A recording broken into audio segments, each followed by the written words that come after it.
Good afternoon and welcome to my Identity Theft YouTube channel. My name is Sarai Ajai. Today is January 11, 2020 and the time is 6 minutes after 3 p.m. on a Saturday afternoon. And welcome again. I want to discuss a very constitutional question. It may not happen to you, and maybe it will in the future.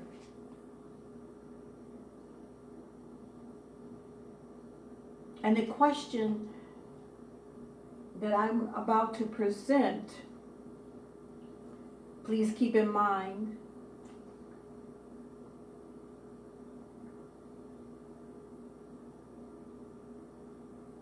in the United States, are we a full democracy, a hybrid democracy, regime, or a dictator? Keep in mind when we discuss this as well. When you are born in the United States, in a particular state,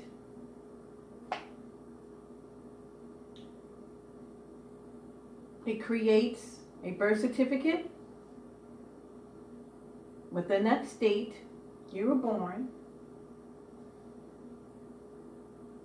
Then you are created a social security number on a federal level.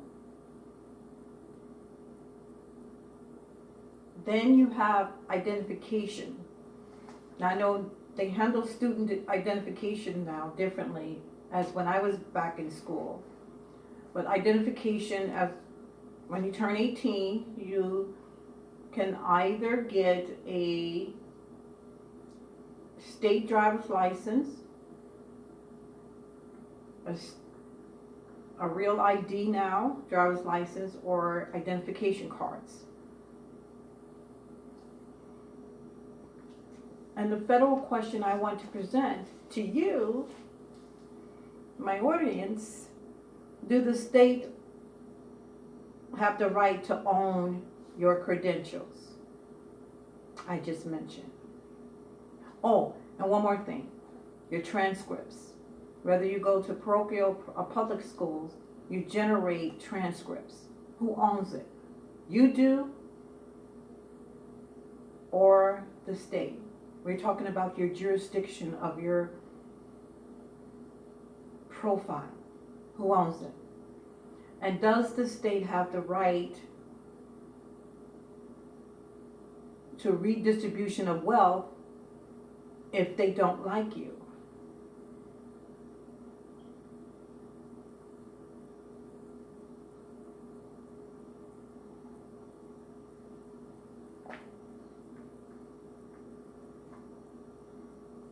This is a serious subject matter.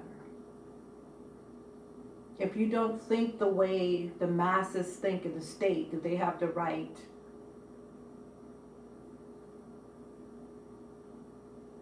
to infringe on your rights or supersede your rights for someone else they preferably treated and profiled more favorably? And you're going to say, Sarai, what do you mean by this? Well, let me give you an example. That's a good start, right? Let me give you a good example. Let's say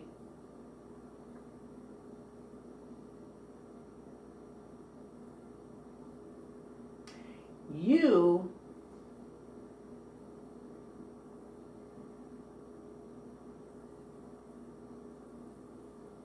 apply for a job under your own credentials.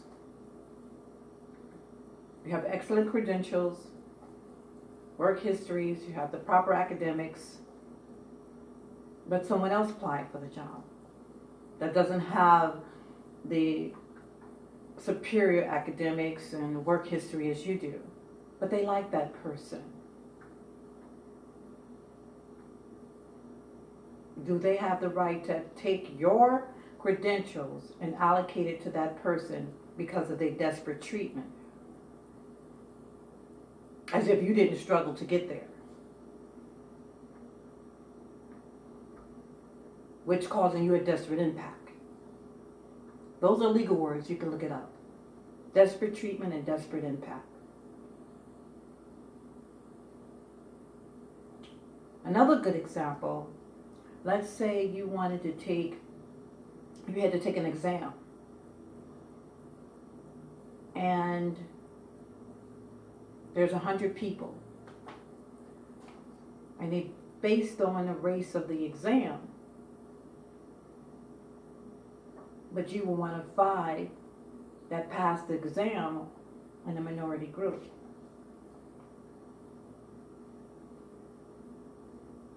But the rest had failed the exam for the employment opportunities.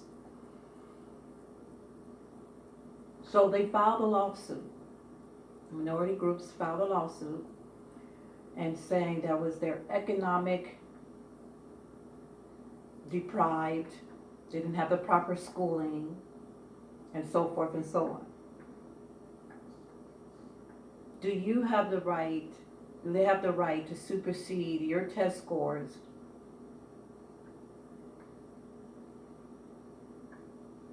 against those who didn't do fare so well in the exam? Even though they knew they had this deficiency, we wouldn't go back to school. And this is the problem I've been facing for decades regarding my credentials. The desperate treatment of these people that didn't want to finish school, but they want the desk job, but didn't want to go back to school.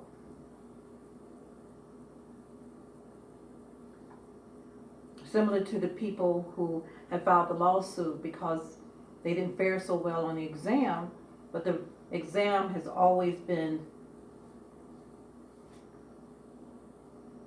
for a millennium, for centuries, let's say centuries, it always said you had to have a 90 and above.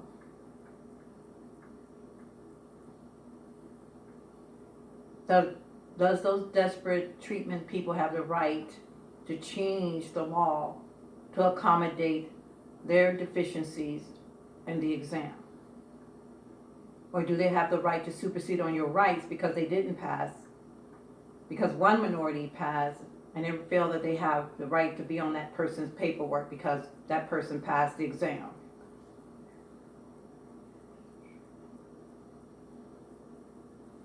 The desperate treatment knew they had this deficiency in the academic attainment. They knew where their weak points were. They should have went back to school and strengthened it. But they involuntary servitude on someone else's credentials, the one that passed the exam, so they can get the job under his background, him or her background. This is what I've been experiencing for a very long time, decades, plural. And I'm being desperate, impacted by these desperate treatments.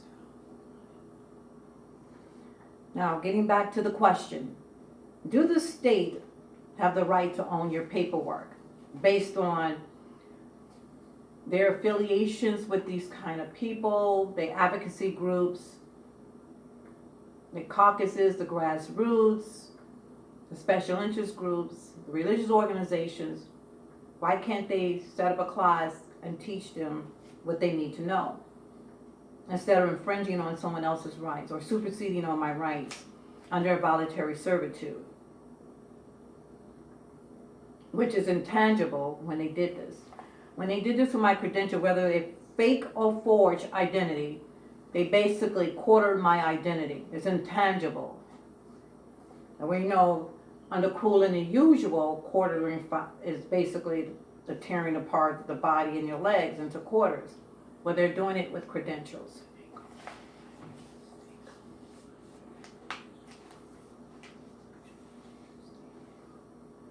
So does the state have the right to supersede on your constitutional rights that is guaranteed in the First and 10th, the amendment of the Constitution of the Bill of Rights have the right to supersede your rights to accommodate this desperate impact. There is a reason why we have individual identifications with separate identification numbers for each citizen.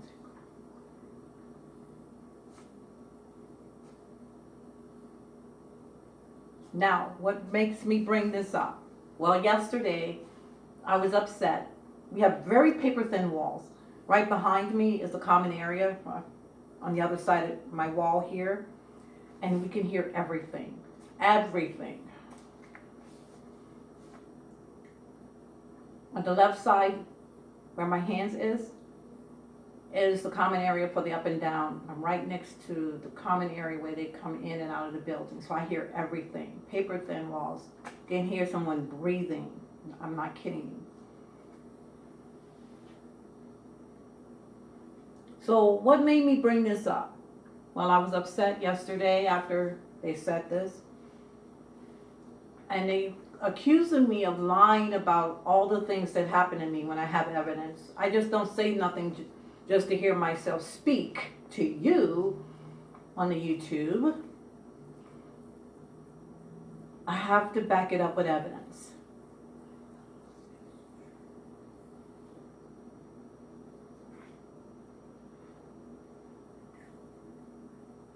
And they accuse me of lying. That those people, they preferably treated and profiled more favorably, which they were desperate treatment people. They feel it doesn't affect my life. And that's why they continue to use my credentials, forge or fraudulent identity as a open source or a public domain on an honor system. And then I'm always stalked and harassed and they claim they didn't do it.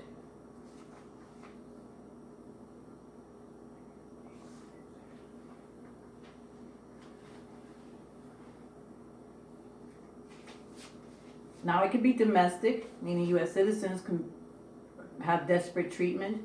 It could be refugees into a resettlement agency. What is filtrating this problem of these desperate impact?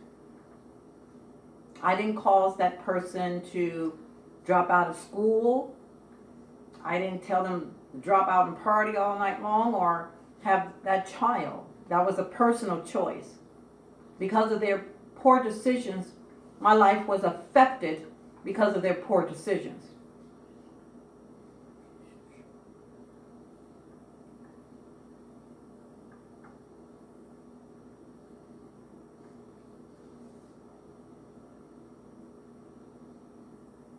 So does the state have the right to supersede your rights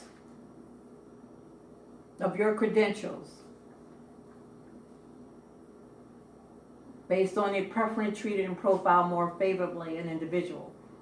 Or are we going into, they call human harvesting, a new form of slave, basically enslaving people based on other people's credentials so they can get the job, slave labor, and then getting kickbacks from it?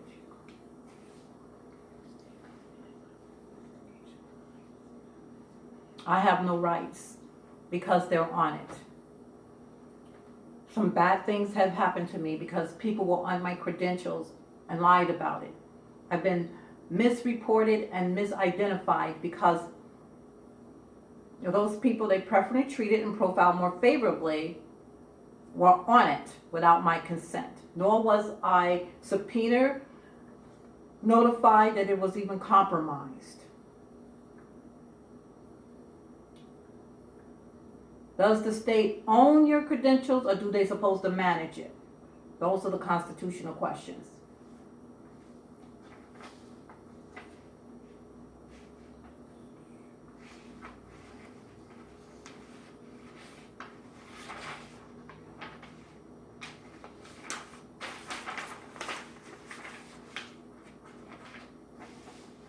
Now I'm going to read some excerpts of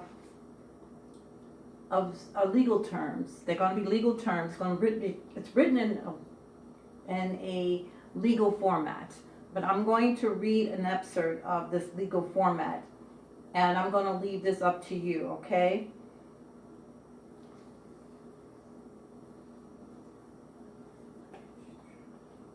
And defendant continued violations and or racketeering influence and or corruption organization act, which is RICO, activities including retaliation methods or schemes, deceptive practices from investigative law enforcement agency, person who or whom have allowed or permitted these defendants false reports, misrepresentation, abuses, and filing fraudulent law enforcement agency petition or incident reports in which these defendants had intentionally and deliberately disidentified the complainant, I am the complainant, and an unfair investigative and or deceptive business practices are those one that offends an established public policy and an immoral, unethical, oppressive, malfeasance, misfeasance, unscrupulous, or substantialist, injurious actions against the complainant, I'm the complainant, by claiming she is not the authentic or original person in order to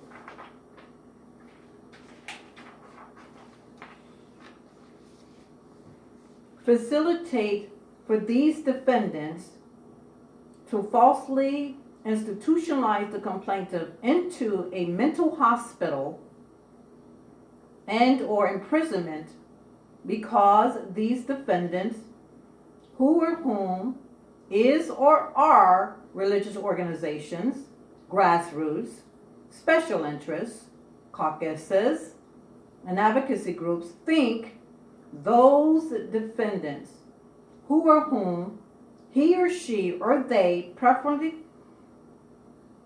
treated and profiled more favorably were allowed by ways of state official approval to unlawfully obtain the complainant, I'm the complainant, identification of goods, identity instruments and identifier, authentication features without evidence or proof.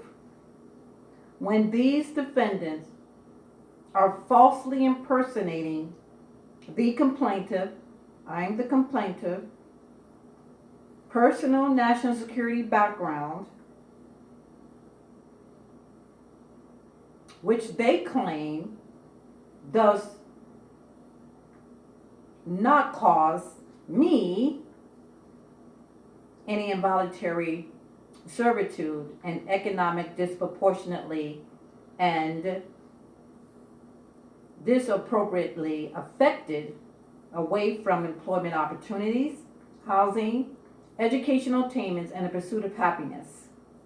From these defendant infallible ideologies and psychological preconceived notions, perceptions, and misconceptions that facilitated their false reporting and misrepresentation abuse against the complainant.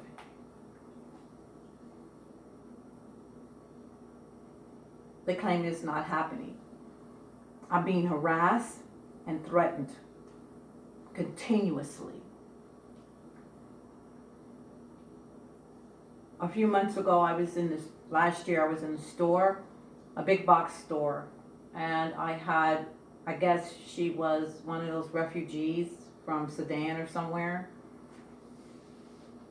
She threatened that they were going to end welfare using my credentials. Now, I just moved to the new state since May of 2019. I'm further north from Illinois, so like 730 miles away north. And she threatened me. That's a lot of people on my credentials. And how do they pass national security background checks? I have a rare blood type. I have fingerprints. I have fractures. I don't quite understand. How are they going to supersede my rights? Now, I just got my new ID, identification driver's license. I haven't given anyone a copy. Only time that I had submitted a copy was through the mail for the credit bureaus. And you have to submit for the address change, an ID, and a utility bill. Unless they opened it. Because I didn't give anyone a copy. And it was in black and white and it was written all over. Now, they're accusing me that I'm crazy. They're claiming I'm crazy and I'm giving out my ID. Well, I got it on a credit card. I only been in there once and they had surveillance cameras. So if I'm giving someone my identification, like my driver's license, they better have surveillance cameras because this is just hearsay. I have not given anyone any of my credentials unless it was stolen from me, and I write reports when things are stolen from me. And I have copies. Another issue that I'm finding out, I have no vehicle, and I believe someone was telling me that they were forging vehicles using my credentials, income. How did they get a copy of it? I only gave copy to the rental agency.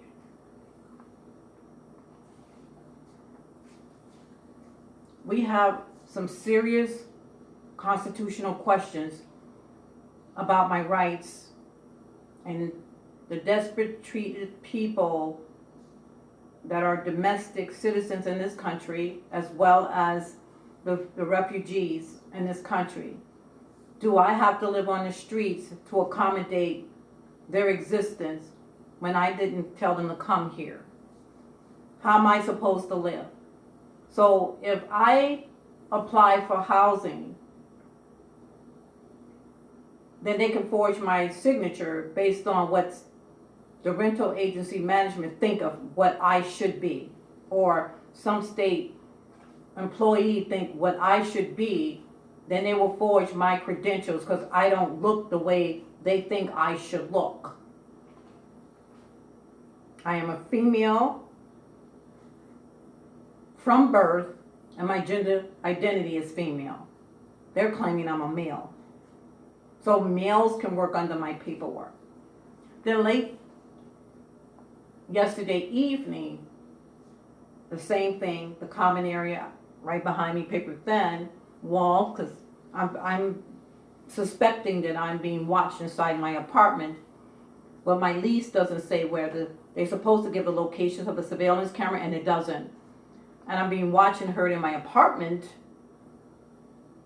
So yesterday late in the evening, they said they have black men from other countries on my paperwork. So I have to live in the streets because they sat there and forged my credentials. How did they get it in the first place? I carry my IDs with me. I don't even live in an apartment. And I carry my business with me. So, does the state have the right to supersede your credentials, to give it out to whoever they will based on what they think you ought to be? They think I should be a nobody, and these people on my credentials, they didn't earn, they didn't go to school, they could sit at a desk without proper education. The next subject matter I'm going to talk about is where my hand is on the left side. Remember I mentioned the common area in my apartment building. There's up and down stairs, and a few days ago I was in my bedroom and the male voice said they were hacking into your computer because they claim you stole the computer from the public library. In 2019, I have not been in any libraries in either state. Since I moved here in May of 2019, I know I haven't been in nobody's library in this state at all. I haven't stolen anything because I haven't been in the public library. And in my home state of Illinois, I haven't been in the public library, I think, the summer of 2018. And when I was going in there, I maybe every couple of months renting DVDs. And I haven't been in that public library since December of 2018. So now we have a constitutional question. They claim I stole my PC and I'm being terribly hacked into it. Constantly. Soon, I don't even have to be connected to the Wi-Fi and they're hacking into it. And I do have an installed security applications and for my cell phone and my computer. Well, I have the receipt to show you. You can look on my blog and you will see the redacted one and then my written letter of it, and a couple of paragraphs of my analyses of I didn't steal anything. Here's the receipt. But the one on my blog is, that's why it's so far away from my video, the camera from my cell phone. I didn't, as you will see. Nor did I return it else. Because of the counting principle, the matching principle, if I purchase with a credit card, it should be reversed by a credit card. Unless some type of internal fraud within the store is going on, and that's what I'm thinking had happened, where they gave cash when they shouldn't, and then filed a police report like I stole it, when it was internal theft.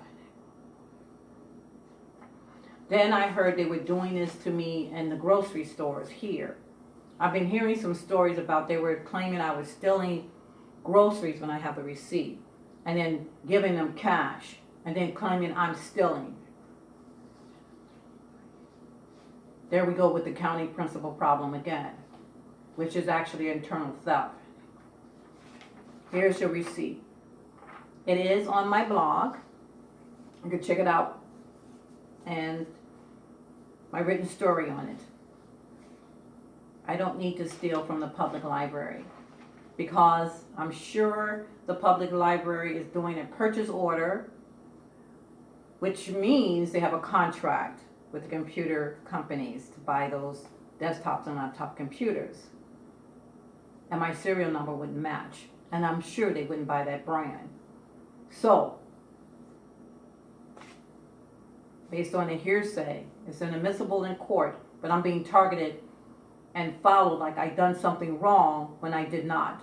Instead of focusing on the store employees that probably are stealing, they're focusing on me and making me look like I stole something. Be careful of this game. Be extraordinarily careful. Have a blessed day.